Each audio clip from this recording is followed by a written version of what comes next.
On the morning of 5th January 2017, a series of strange but significant events started to unfold in Bangladesh.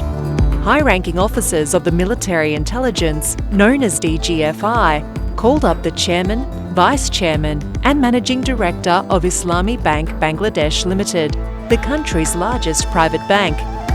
Soon, all three of them were picked up from their houses by the armed DGFI convoy and brought to Dhaka cantonment. Surrounded by armed military personnel, the bankers were presented with resignation letters. They were asked to sign them. They were told it was a direct order from the Prime Minister, which they could not refuse. Many people in Bangladesh picked up by the DGFI never returned home. They disappeared forever. So, the bankers had no choice.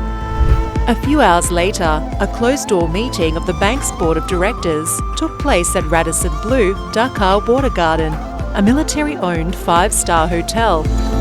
Existing directors of the bank were replaced with new ones under the direct supervision of the DGFI operatives. One of Hasina's oligarchs and cronies, S. Alam, became the bank's new owner. Shahabuddin Chupu, earlier appointed as a member of the Anti-Corruption Commission, orchestrated the whole process.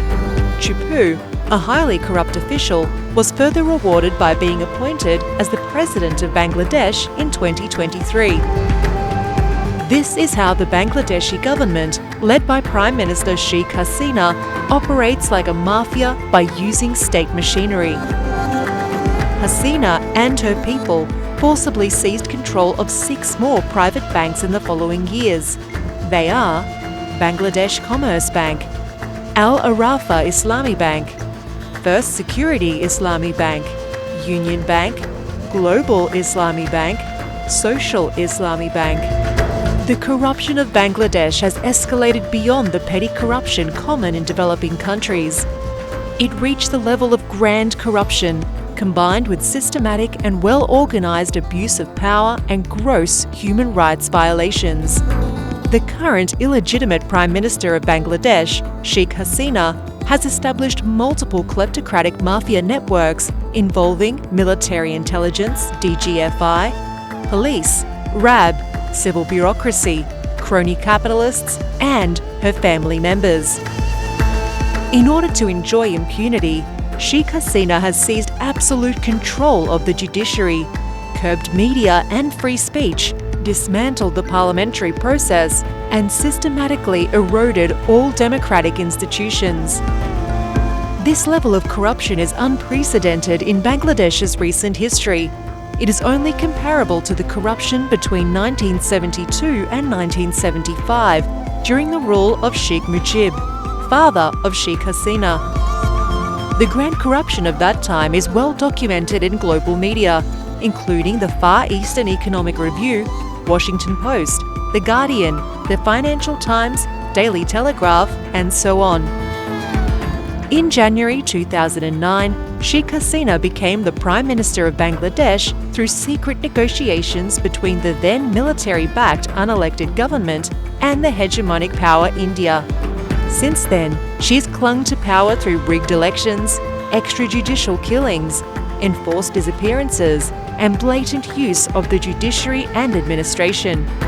Due to her government's widespread corruption, Bangladesh's foreign debt skyrocketed to $99 billion by June 2023, which is a massive 322% increase from the $23.5 billion in June 2009 when she took control. Corruption and thievery lie at the heart of her authoritarian and fascist rule, hidden behind a false narrative of national development. This has led to high inflation and a silent famine in Bangladesh. While Hasina presents the country as an economic success story with mega projects, in reality, these projects essentially serve as conduits for collecting massive commissions and laundering billions of dollars overseas. For instance, Hasina is currently overseeing the construction of a nuclear power plant with Russian collaboration. This project poses a severe environmental risk that endangers a densely populated area. The government has estimated the cost of this 2,400 megawatt nuclear plant to be US $13.34 billion. In contrast, a similar 2,000 megawatt nuclear plant was recently built in Tamil Nadu, India, for US $6.7 billion, half of the Bangladeshi project cost. In another instance, the per-kilometre cost of Dhaka-Payara Port Railway is budgeted at 2,500 million Bangladeshi taka. In contrast, similar railways in India cost a maximum of 170 million, and in Pakistan, a maximum of 150 million taka per kilometre. Building a railway usually costs around 230 to 310 million taka, according to global standards. But in Bangladesh, the government is spending 8 to 10 times more than this usual range. This unparalleled level of corruption persists across all mega projects in Bangladesh under the Hasina regime, including the Padma Bridge, Karnafuli Tunnel, broadcast satellites, Airbus acquisition, and various rail and highway constructions. In addition to grand corruption in mega projects, this mafia network, along with its external affiliates, is linked to one of the biggest bank robberies in 2016, known as the Bangladesh bank heist, where $101 million was transferred to different countries by hacking the central bank system. In 2017, they were accused of the Bangladesh bank gold scam, where they tampered with 963 kilograms of gold in the vault of the country's central bank.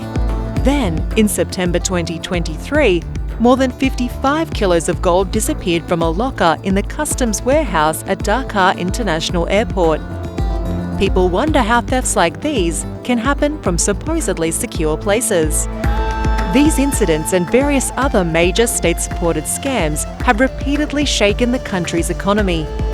Some of the major financial scams under the Hasina regime that have been reported so far are share market and stock exchange manipulation of $8 billion in 2010 and 2011, Padma Bridge corruption and withdrawal of the World Bank from the project in 2011, Destiny Group scam of over 30 billion Bangladeshi taka in 2012, Hallmark Sonali Bank loan scam of over 43 billion taka in 2012, Bismillah Group scam of 12 billion taka in 2013, Farmers Bank scam of 1.6 billion taka in 2014, Basic Bank scam of over 45 billion taka in 2015, Crescent Group Janata Bank loan scam of over 34 billion taka in 2019, Agrani Bank loan scam of over 1.5 billion taka in 2022.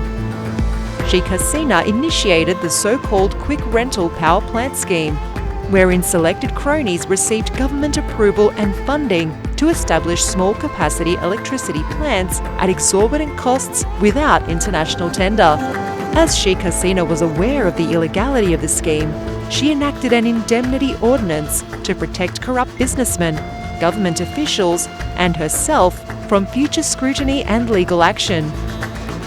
Hasina keeps her power and control over this kleptocracy by giving a free hand to government officials to indulge in widespread corruption.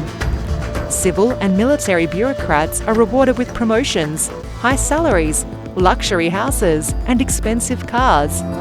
However, the main beneficiaries of the corrupt system are Hasina's immediate family members and high-ranking political leaders of the ruling party, Awami League. Among the oligarchs in the nexus, the influential advisor to the fascist Prime Minister Salman F. Rahman, crony capitalist S. Alam, Aziz Khan, and Ahmed Akbar Sobhan are notable. Notorious business corporations like the Beximco, Bashuntara, Hamim, Sumit, S. Alam, Meghna, and Mohammadi groups are integral to this corruption network. Sheikh Hasina runs her family like a mafia queen.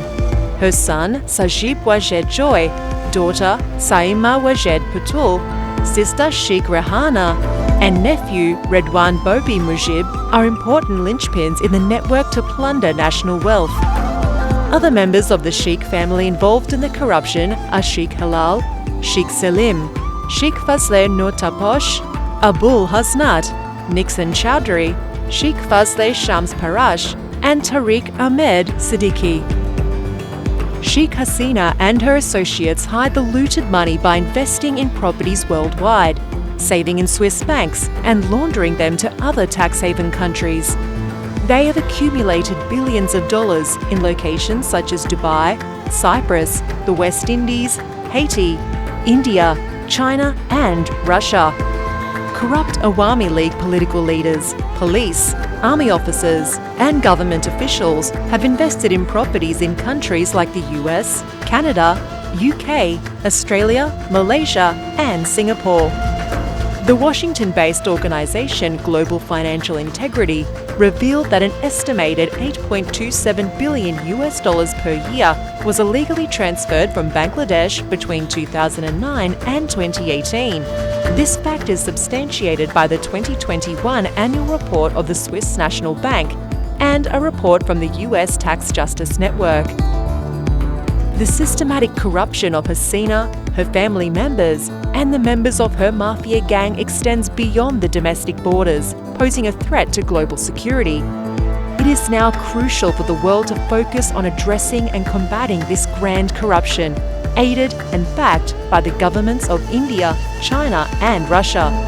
Measures such as enforcing the Global Magnitsky Act, visa sanctions and trade sanctions are crucial to curb this grand corruption in Bangladesh and prevent the spread of kleptocracy in the region. Sheikh Hasina is now in the process of prolonging her kleptocratic rule for 5 more years by conducting another farcical, one-party election scheduled for 7th January 2024.